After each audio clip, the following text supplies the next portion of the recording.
Portugal, there's a YouTube show full of fun facts you need to know. Carl rings the bell and a member show. Hola, bon dia, alegria. Munson here with the Good Morning Portugal show. Yes, a live stream with music this morning. Let's see how that goes.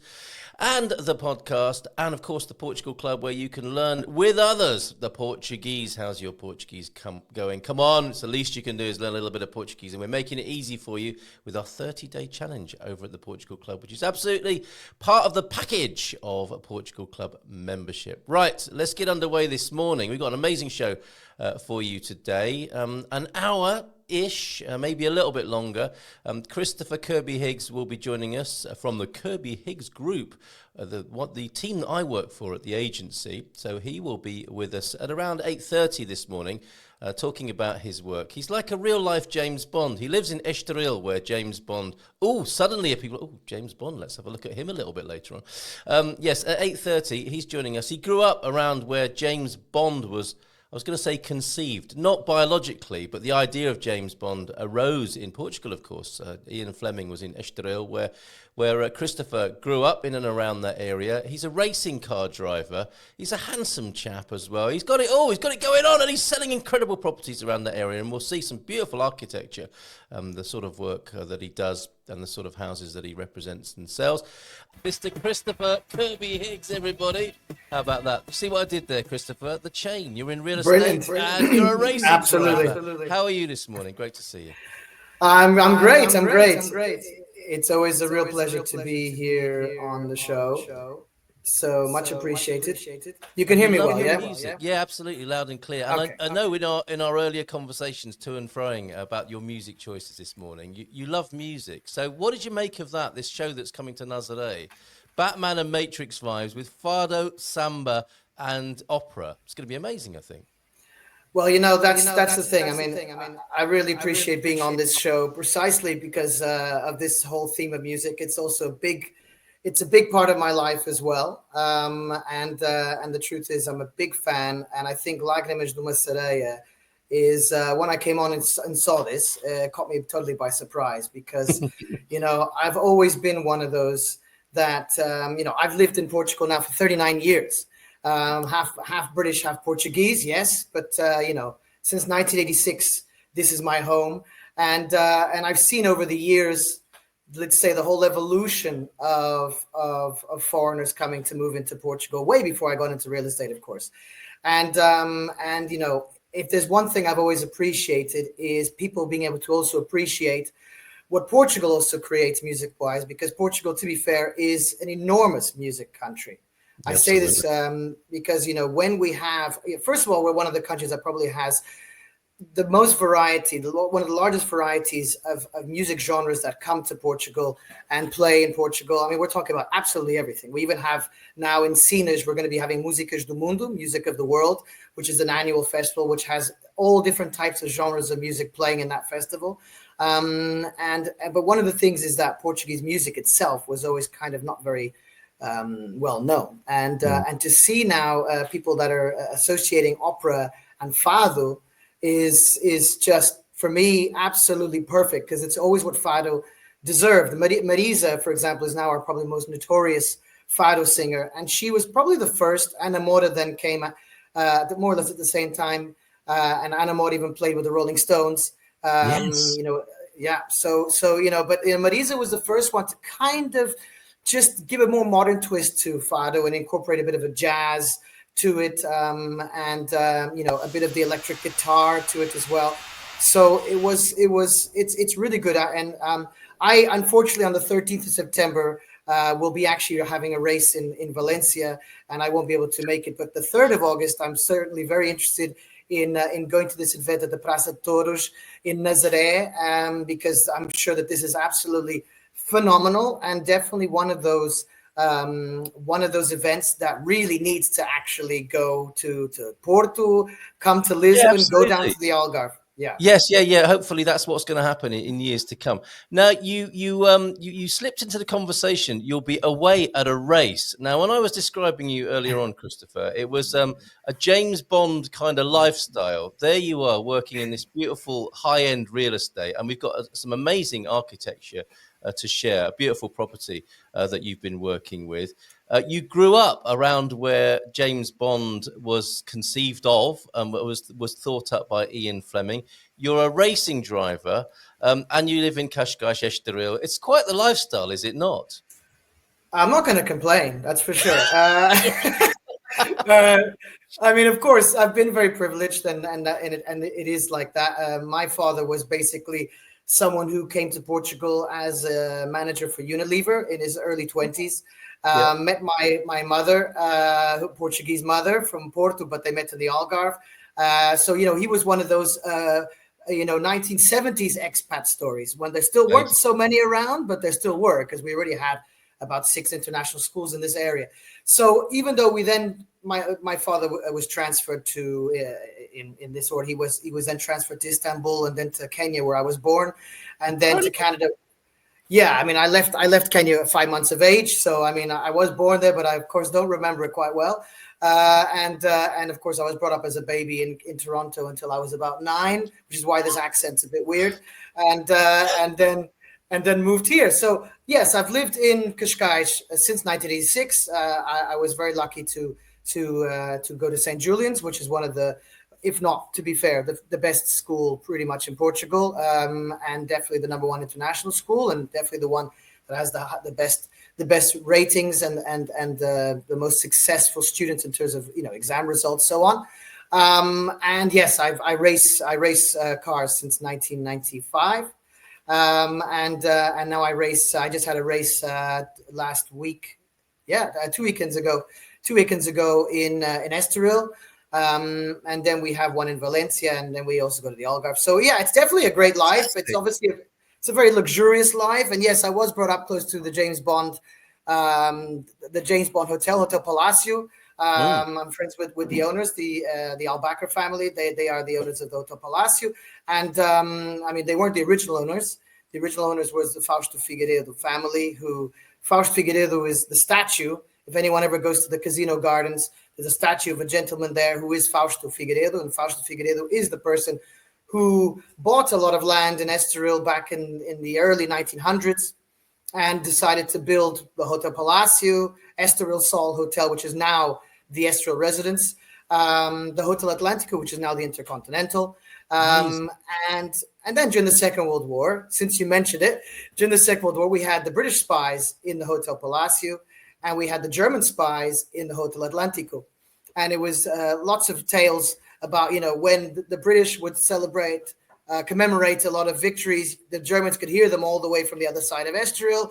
And very rarely, yes, this is really a historically true story. And, when the Germans won, like maybe, one battle, then the Brits could hear the Germans celebrating at the Hotel Atlântico. So you can imagine how strange Estoril was at those times. Yes. Cascais wasn't what it was today. Cascais is basically an extension of Estoril, because there wasn't any more space. So basically, Estoril grew into Cascais, and that's where the original story is. And then we had an Ian Fleming, who was a Navy spy for MI6 that was staying. So he was a Royal Navy officer, also MI6, and he was staying at the Hotel Palacio.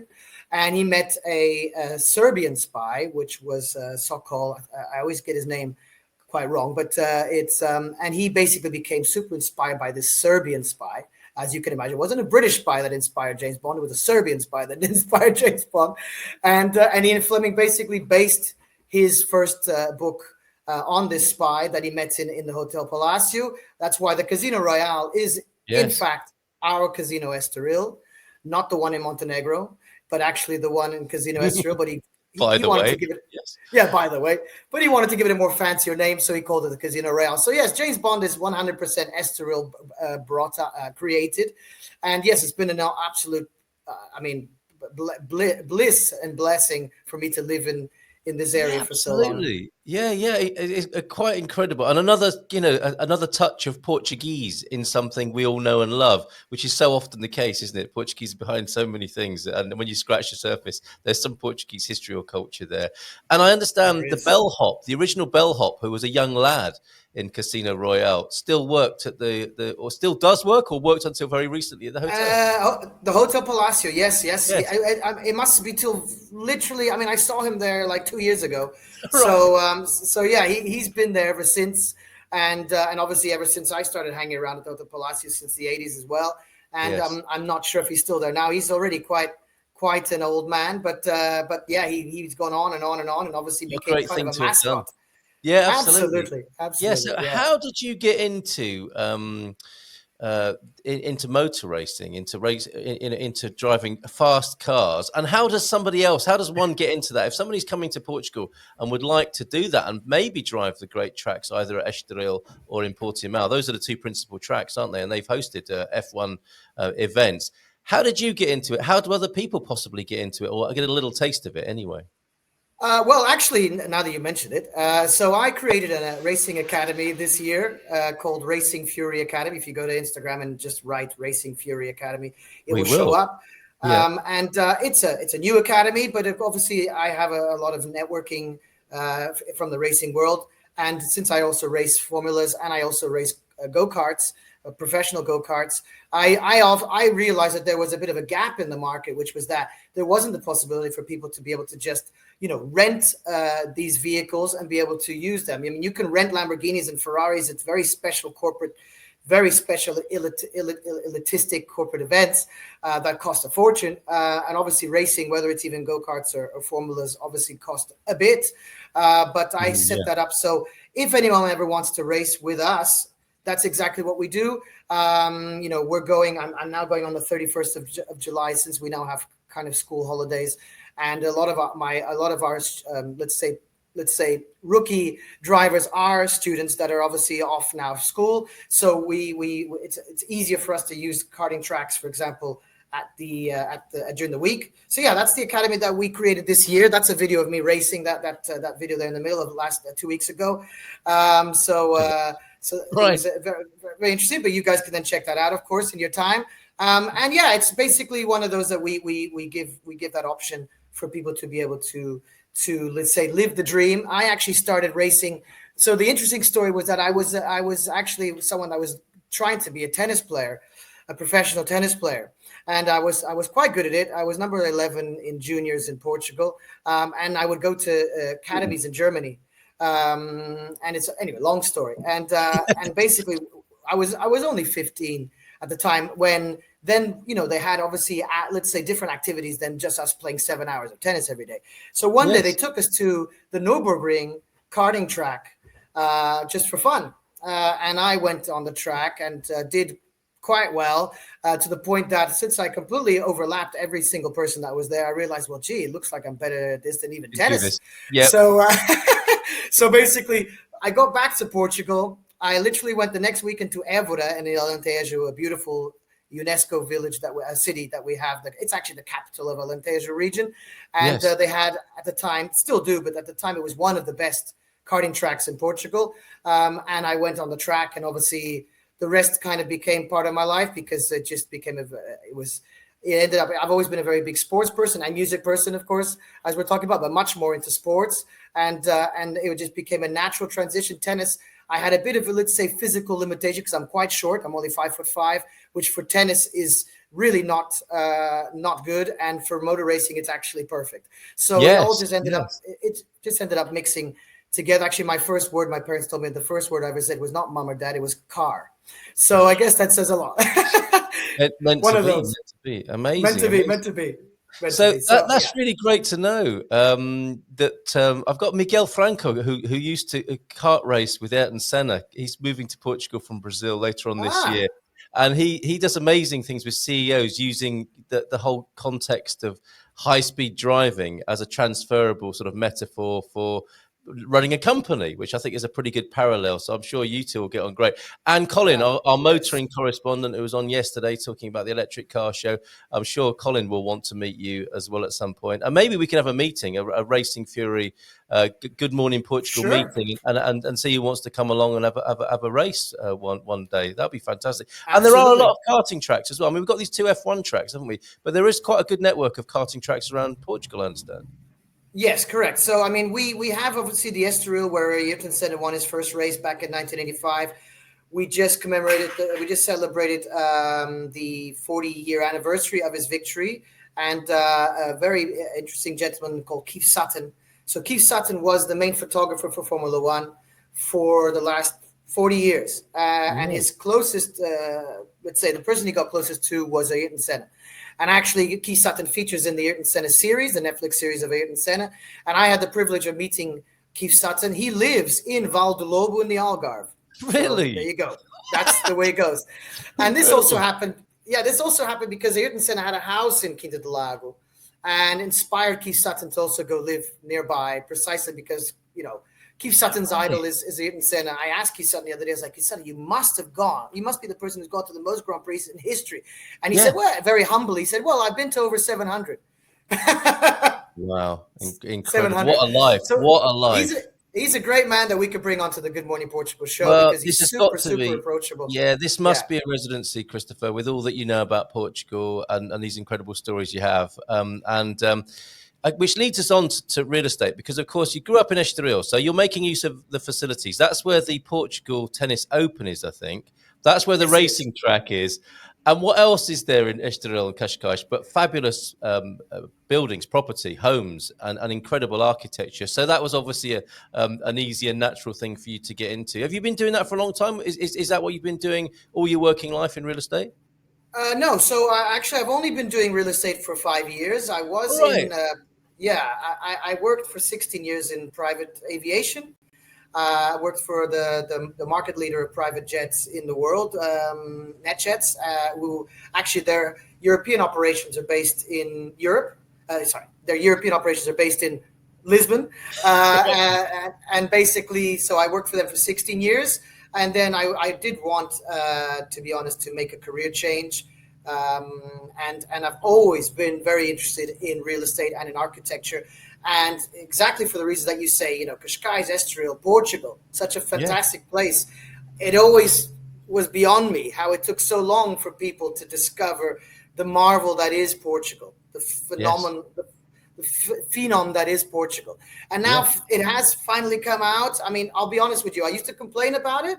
Nowadays, it's a blessing that we didn't market it too much, or else maybe we'd be a bit exasperated in terms of that. And it's good that it's been a very slow transition with how many foreigners now live in Portugal. I mean, now we have 1.5 million foreigners living in Portugal. I can tell you that 20 years ago we had exactly half of that. We had 700,000. So we've had that much of an increase. We've doubled the amount of foreigners live in Portugal in the last 20 years, which is fantastic, of course, and it brings a lot to the table, like Lágrimas de uma Sereia as a perfect example of foreigners further improving Portugal and its infrastructure. And to be honest, the Portuguese are fantastic in many things, but they do need also help.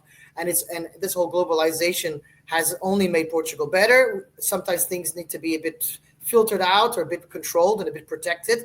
But we're doing a great job. And to go, yes, Nicole Kidman is coming to Malich. She's just applied for her residency.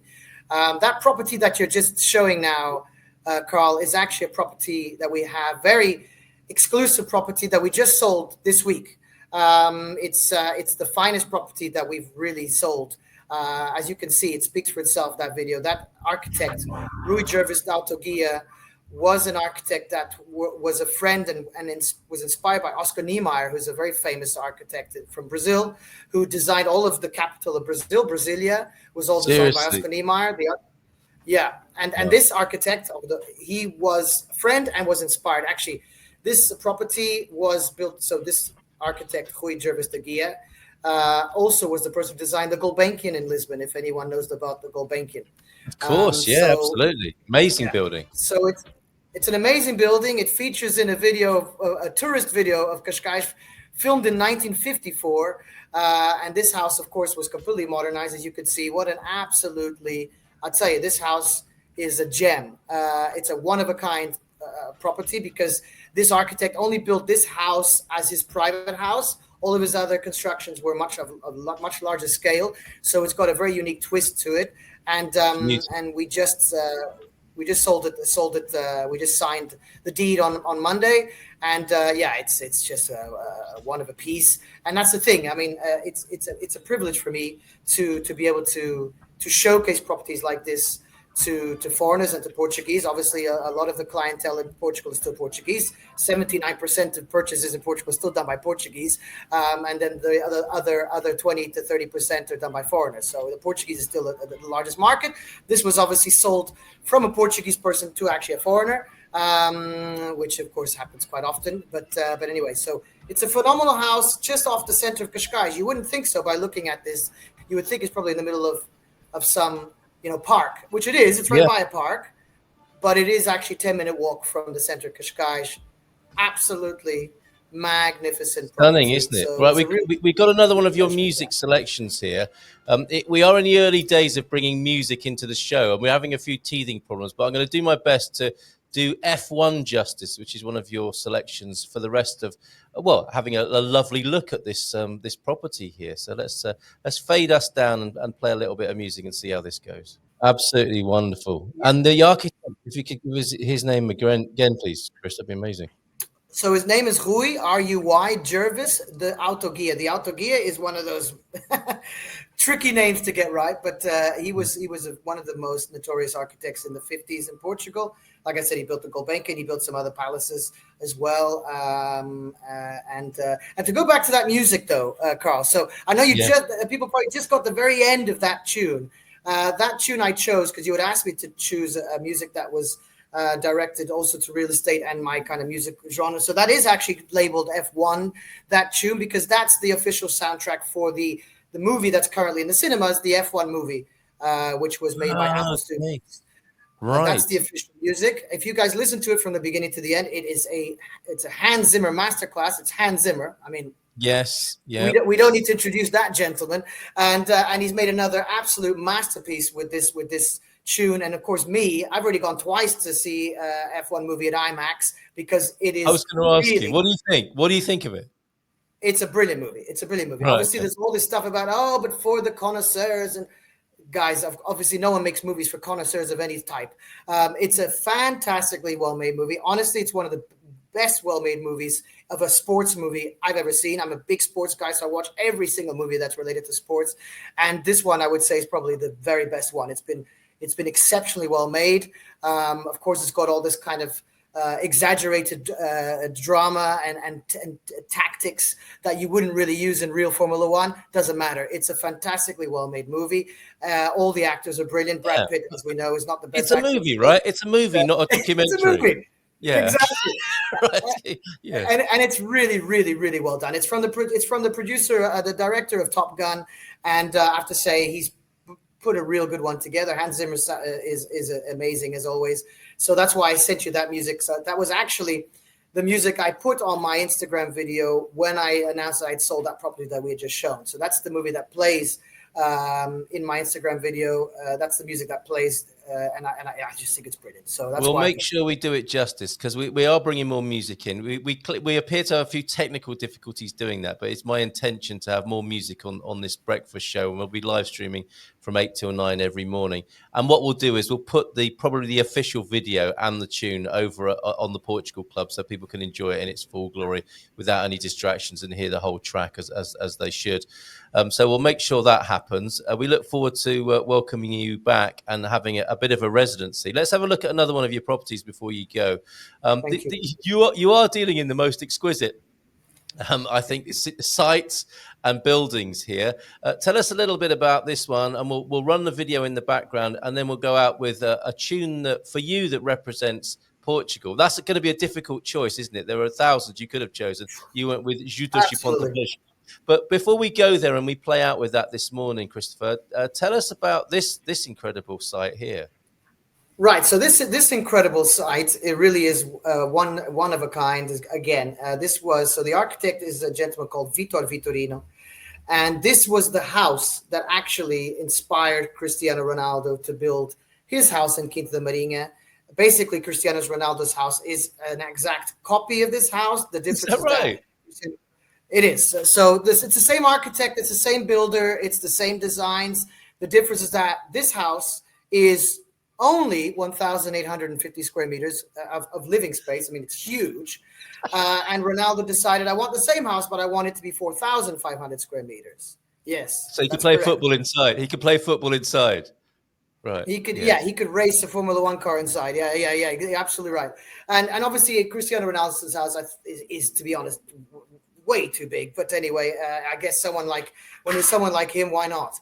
Yes. And this house is what inspired. I mean, the owner of this house obviously is friends with Ronaldo, and that's exactly what happened. He went there one day. He loved it so much. As you could see, the house is absolutely magnificent. It's right there in the heart of Estoril. It overlooks the Atlantic Ocean. It's facing south, so you literally have the sunrise and the sunset, both that you can see both of them. So you have sun all day long. That's all travertine, Italian travertine stone on the outside and inside. All of it is travertine. It's absolutely exquisite. It is, to be fair, the most valuable house in Portugal at the moment. I won't disclose the price, but it is the most expensive property that is for sale at the moment currently in Portugal. And I think the only house that could maybe surpass it would be precisely Ronaldo's. Obviously, it's a needle in a haystack in terms of the type of clients that qualify for this property. We will be doing actually a visit next week with a client from Brazil that's going to be checking out this property. But that cinema room, I have to tell you, that cinema room that just shows up very briefly is the most amazing cinema room I've ever seen in a house, with completely soundproof everything. Cost 300,000 euros just to make that cinema room. Anyway, it's unique. That's why I sent it to you. Obviously, I don't think any of us might have pockets for this, but it's you never know. You just never know, do you? You never know who might invite us there. And we'll play that again as we listen to Ajuda Pontepes as we leave today. But it's more of a destination than a home, isn't it? And I'm guessing well, it's affordable for somebody, isn't it? If you've got the money, it's affordable housing. It's a destination. If you lived there, you'd have to be entertaining pretty much all the time, would you not? Well, exactly. I mean, that's the thing. These are one of these houses that obviously are meant for obviously showing off and entertaining. And as someone said here, affordable housing. I mean, we sell properties as low as 100,000 euros, and then we sell properties like the one I showed you just previously, which went into high digits, and this one obviously even higher. That's the thing. We sell everything, and I have properties all over Portugal. I'm selling properties in the Douro. I'm selling properties in the Algarve. I'm selling properties in the Alentejo. I'm going to the Alentejo next Wednesday to Montemoro Novo to get a new listing. And like I say, I've sold properties that are 100,000, 200,000, 300,000. I mean, affordable housing. It's affordable to whatever we can afford. Obviously, there are many people coming to Portugal that can afford properties like the one where we just saw. We do have a lot of millionaires that are realizing that Portugal is a safe haven, because everyone on this show knows by now that Portugal is a safe haven. And those who don't know, we can definitely vouch for it. Carl and I, Carl, you live in an amazing place in São Martinho do Porto.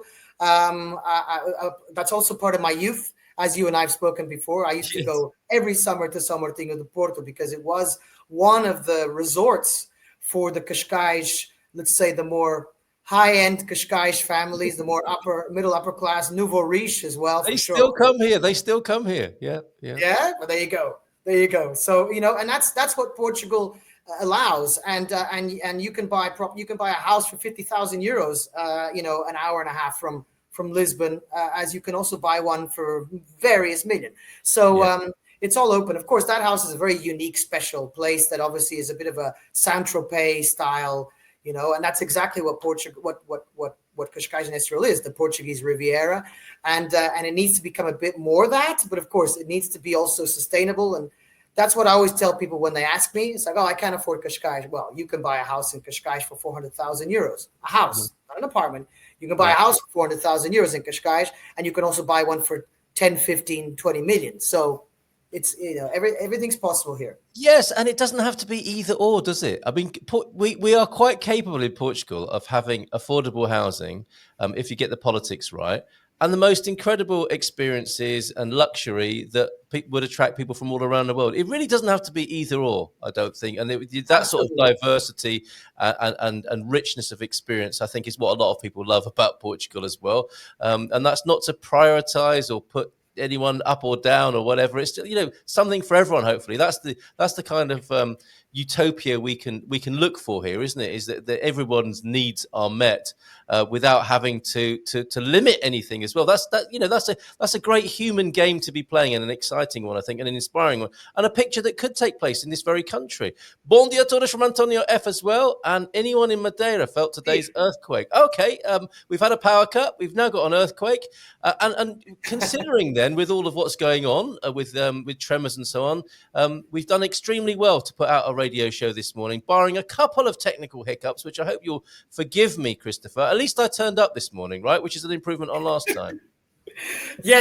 Last time, that's true. Last time it was a no-show, but no problem. I then went and walked my dog, and then got on with business as usual.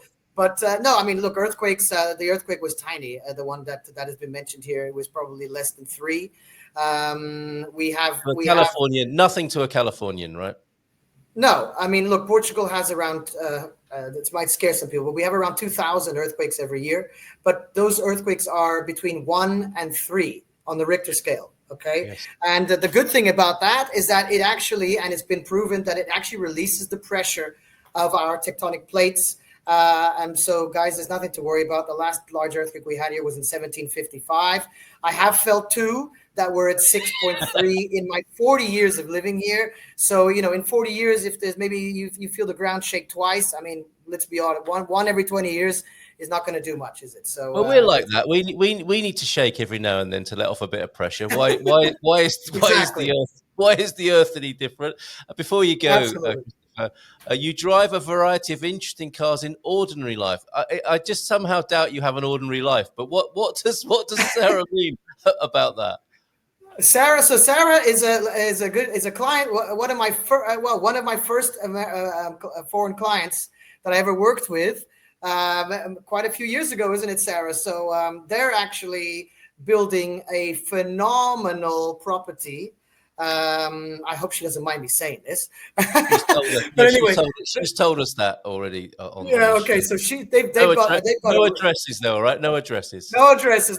But they're building an amazing place, and I know that they're super happy in Portugal, and they love, for example, biking trails and Portugal for bikers. For bicycle, not motorbikes as well, but for bikers is absolute bliss. And Sarah is definitely one of those people that could easily talk about that. In terms of driving a variety of interesting cars, I have had I'm not one of these people that has Lamborghinis and Ferraris down in my garage. None of that. Okay, can't afford those. But I have driven obviously a variety of cars also just through my network. I own nothing special. I own a 1985. Toyota Celica Supra, which is a very unusual because it's a very rare car. There's only 3 of them in Portugal, so it's certified by the Caramulo Museum. The Caramulo Museum is our most famous museum. If anyone wants to know, it's called Museu do Caramulo. It's in the Serra do Caramulo, and it has one of the most exceptional exhibitions of cars you'll ever see anywhere in the world. I would say that without any hesitation. The Lacerda family, over 100 plus years, collected cars. I mean, we're talking about cars that, the ones that belong to our dictator Salazar. Notably, yes, his car is there, isn't it? Yeah, amazing. And another great treasure that you're revealing to us. Thank you for doing so this morning. It's been a wonderful introduction to you. Some great things you've told us about Portugal. So looking forward to, I think we need to make this a regular date, if that's all right with you, Christopher. Why have you chosen this Juntos e Pontapés track, and what is it? So Juntos e Pontapés is Portugal's answer to Rolling Stones, or I would say Rolling Stones. They've been around. They just celebrated their 40th year career year. So this is their symbol. Juntos e Pontapés. X is their logo. They're basically Portugal's #1 rock band. I'm not going to say that I'm absolutely. I mean, there's so much music that I love in Portugal that we didn't really get too much time to talk about. We can always do that another day, because Portuguese music expands immensely. But Chutos is basically Portugal's most famous rock band. It's the one that basically every single music fan of Portugal, whether they like trance music or fado or opera or classical, and I like all of those, by the way, but Portuguese as well, everyone has a soft spot for Chutos e Pontapés, even if they're not huge rock fans. So Chutos plays a very important part to the Portuguese society, and that's why I decided to send that to you, because it is one of also their nicest tracks. They have many, but this one's a very, very nice one.